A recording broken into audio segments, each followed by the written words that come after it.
السلام علیکم ورحمۃ اللہ وبرکاتہ۔ پیارے بھائیو بزرگوں، آپ اپنی زندگی میں محنت کرنے کی عادت ڈالیں۔ اگر آپ پریشان حال ہیں اور معاشی تنگی نظر آ رہی ہے تو آپ کے لیے بہتر ہوگا کہ آپ بڑے سے مشورہ کریں، اپنے معاشی تنگی کا اس کو تذکرہ کریں اور کوئی بہترین راستہ نکال کر آپ محنت کریں اور جفا کشی کریں، اللہ تعالیٰ سے مدد مانگیں، اللہ سے درخواست کریں کہ اللہ ہمارے زندگی میں رزق عطا فرمائیے اور وسعت رزق عطا فرمائیے، تنگی کو دور فرمائیے، اور اس کے لیے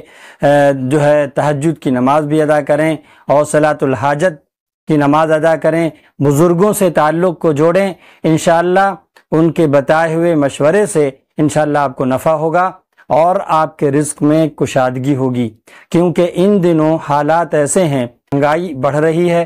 اور ہمارے جو آمدنی کی جو شکل ہے بہت ہی مختصر ہے، جس کی وجہ سے ہم پریشان حال ہیں۔ دوستو، آپ اس کے لیے کوشش کریں، اللہ سے دعا کریں اور اپنے بڑوں سے جو آپ کے مربی ہیں، آپ کے مشیر ہیں، ان سے آپ ضرور اس کا تذکرہ کریں، اور خاص طور سے اگر نیک صالح لوگ امام صاحب ہیں یا آپ کے استادوں میں کوئی استاد ہیں نیک صالح ہیں تو آپ ان سے ضرور اس کا تذکرہ کریں، انشاءاللہ وہ آپ کے لیے دعا دیں گے اور اللہ سے درخواست بھی کریں گے، اور آپ بھی خود اللہ سے دعا کریں، درخواست کریں تو انشاءاللہ تنگی دور ہوگی۔ سورہ واقعہ کا اہتمام کریں، انشاءاللہ اس سے رزق کی تنگی دور ہوتی ہے، اور اس کے علاوہ اور بھی اذکار ہیں، انشاءاللہ ہم آپ کو آگے بتائیں گے۔ آپ ہماری اس ویڈیو سے فائدہ اٹھائیں۔ یہ ویڈیو میرا کیسا لگا آپ اس کو ضرور کمنٹ کر کے بتائیں،